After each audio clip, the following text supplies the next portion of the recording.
الحمدللہ رب العالمین والصلاة والسلام علی سید المرسلین اما بعد۔ ایک بھائی نبی صلی اللہ علیہ وسلم کی وہ حدیث جسے امام ابو داؤد اور ابن ماجہ وغیرہ روایت کرتے ہیں، ان الفاظ کے ساتھ اصبحوا بالصبح فإنہ اعظم لأجورکم، اس سے استدلال کرتے ہوئے یہ موقف رکھتے ہیں کہ فجر کی نماز کو خوب روشنی میں، خوب اجالے میں ادا کرنا چاہیے، اور وہ یہ بھی سمجھتے ہیں کہ صحابہ کرام رضوان اللہ علیہم اجمعین کا بھی یہی طرز عمل تھا، یہی معمول تھا۔ بھائی نے جو حدیث پیش کی ہے اصبحوا بالصبح فإنہ اعظم لأجورکم، کہ فجر کی نماز روشنی میں ادا کیا کرو کیونکہ یہ تمہارے اجر میں اضافے کا باعث بنے گی، اس کا معنی و مفہوم کیا ہے، اس کا مطلب کیا ہے؟ اس کے لیے نبی علیہ الصلاۃ والسلام کی دیگر احادیث کی طرف رجوع کرنا ہوگا، دیکھنا ہوگا کہ آپ کا معمول کیا تھا، آپ کی روٹین کیا تھی، آپ کے صحابہ کرام کا معمول کیا تھا۔ تو پہلے نمبر پہ جناب جابر رضی اللہ تعالیٰ عنہ کی حدیث پیش کروں گا، جسے امام بخاری روایت کرتے ہیں، اور الفاظ یہ ہیں کہ وَالصُّبْحَ كَانَ النَّبِيُّ صلی اللہ علیہ وسلم يُصَلِّيهَا بِغَلَس، کہ نبی صلی اللہ علیہ وسلم صبح کی نماز اندھیرے میں پڑھاتے تھے۔ دوسرے نمبر پہ امام بخاری روایت کرتے ہیں جناب ابو برزہ اسلمی رضی اللہ تعالیٰ عنہ سے، وہ کہتے ہیں کہ نبی صلی اللہ علیہ وسلم نماز فجر میں 60 سے لے کر 100 آیتیں تلاوت کیا کرتے تھے، اور جب نماز سے فارغ ہوتے تو نمازی اپنے ساتھ والے شخص کو پہچان سکتا تھا۔ اس حدیث کو بھی امام بخاری نے روایت کیا ہے۔ اس حدیث سے کیا پتہ چلا کہ آپ خوب اندھیرے میں نماز کا آغاز کرتے، اور چونکہ تلاوت لمبی کیا کرتے تھے 60 سے لے کر 100 آیتیں، یعنی تقریباً آدھا سپارہ، تو اس لیے جب سلام پھرتا تو تب نمازی اپنے ساتھ والے کو پہچان لیتا تھا۔ اور یہاں پہ یہ بات نوٹ کی جائے، تب بھی نمازی اپنے ساتھ والے کو پہچان لیتا تھا، اس میں یہ نہیں آیا کہ سب کو پہچان لیتا تھا، یعنی کہ ابھی بھی اندھیرا ہوتا تھا،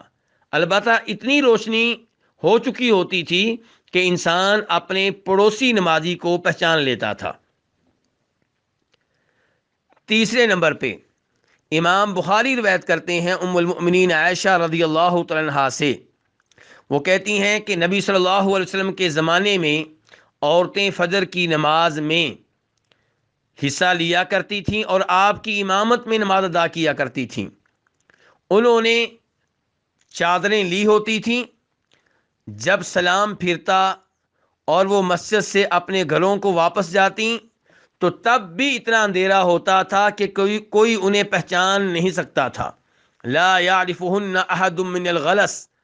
انہیں اندھیرے کی وجہ سے پہچاننا ممکن نہیں ہوتا تھا۔ پچھلی حدیث میں کیا آیا تھا کہ نمازی اپنے پڑوسی نمازی کو پہچان لیتا تھا، اور اس حدیث سے پتہ چلا کہ یہ عورتیں جو نماز پڑھ کر واپس جا رہی ہوتی تھیں، اتنا اندھیرا اس وقت موجود ہوتا تھا کہ انہیں پہچاننا ممکن نہیں تھا، کیونکہ ظاہر ہے کہ یہ عورتیں مردوں سے دور ہوتی تھیں۔ لیکن اس سے یہ پتہ چل گیا کہ اس وقت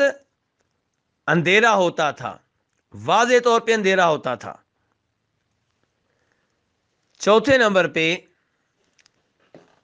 امام ابو داؤد کی روایت کردہ حدیث، صحابی کا نام ہے ابو مسعود انصاری رضی اللہ تعالی عنہ، وہ کہتے ہیں کہ صلی الصبح مرۃ بغلس، کہ نبی صلی اللہ علیہ وسلم نے ایک بار اندھیرے میں نماز پڑھائی، ثم صلی مرۃ اخری فاسفر بها، اور پھر ایک بار خوب روشنی میں نماز پڑھائی، ثم كانت صلاته بعد ذلك التغلیس حتى مات، پھر آپ کا یہی معمول رہا کہ آپ اندھیرے میں نماز پڑھاتے رہے، کب تک یہ معمول رہا؟ حتی مات، یہاں تک کہ فوت ہو گئے۔ ولم یعود الی ان یسفر، دوبارہ کبھی آپ نے اجالے میں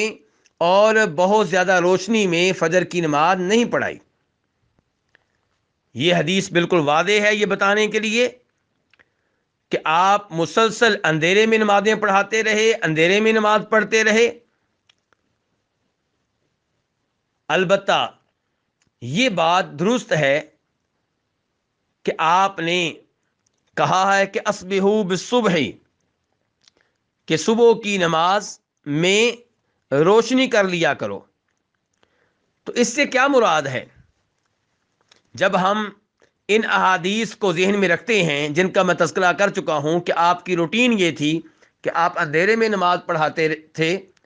فجر کی نماز آپ اندھیرے میں پڑھاتے تھے اور خوب اندھیرا ہوتا تھا، اور ساتھ یہ حدیث ذہن میں رکھیں جس کے بارے میں بھائی نے سوال کیا ہے، اصبحوا بالصبح، تو پتہ چلے گا کہ اس حدیث کے دو مطلب ہو سکتے ہیں۔ نمبر ایک کہ فجر کی نماز کا آغاز خوب اندھیرے میں کیا جائے لیکن فجر طلوع ہونے کے بعد، اور تلاوت اتنی لمبی کی جائے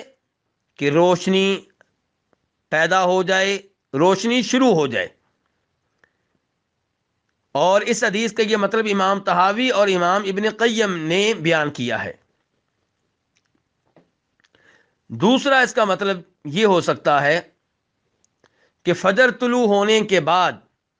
اچھی طرح یقین ہو جانے کے بعد ہی فجر کی نماز کا آغاز کریں، یعنی کہ فجر طلوع ہونے کے بعد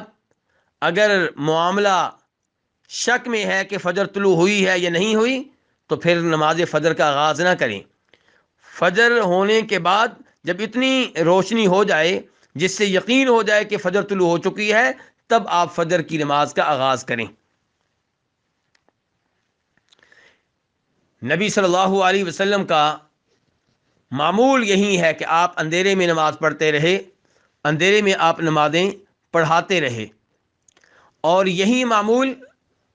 ہمیں معلوم ہوتا ہے اس روایت سے جسے امام ابن المنذر رحمہ اللہ روایت کرتے ہیں اپنی کتاب الاوسط میں۔ اس میں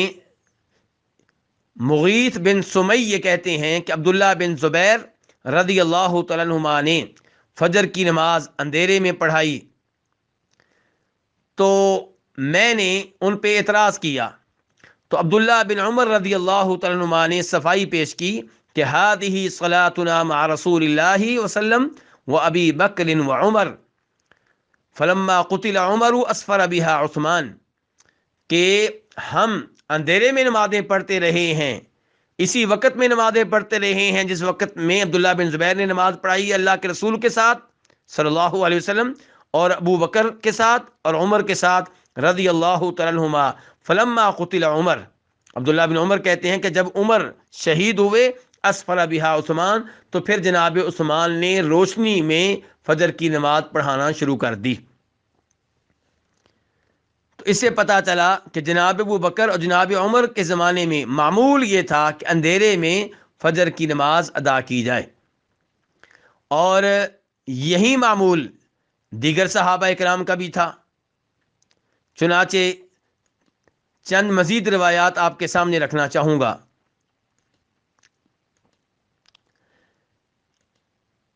عمر بن مامون الاودی کہتے ہیں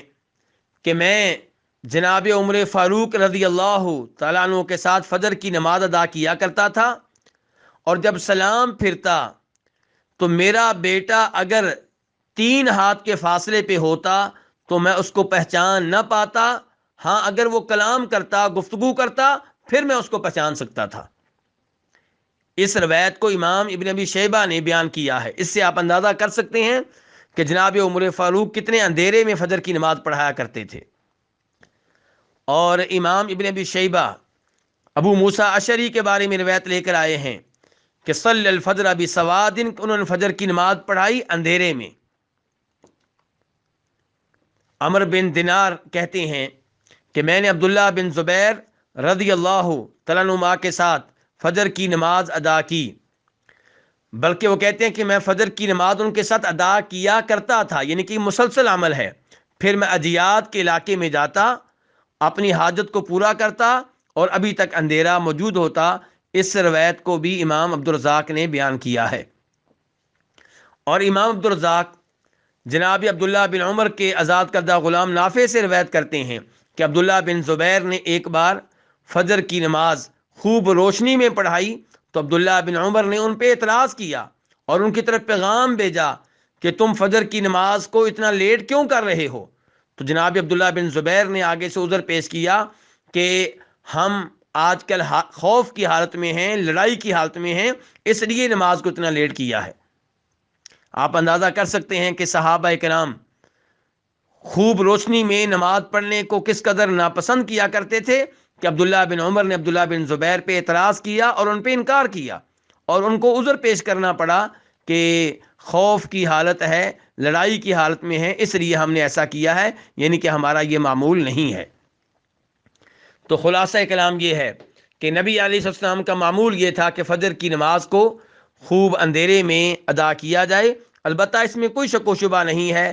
کہ فجر کی نماز کا ٹائم سورج طلوع ہونے تک ہے، سورج نکلنے سے پہلے تک ہے، اور اس بارے میں حدیث کے الفاظ یہ ہیں کہ وقت صلاۃ الصبح من طلوع الفجر ما لم تطلع الشمس، کہ آپ فرماتے ہیں، اور اس حدیث کو امام مسلم نے بیان کیا ہے کہ نماز فجر کا وقت فجر طلوع ہونے سے لے کر سورج نکلنے تک ہے۔ واللہ تعالی اعلم۔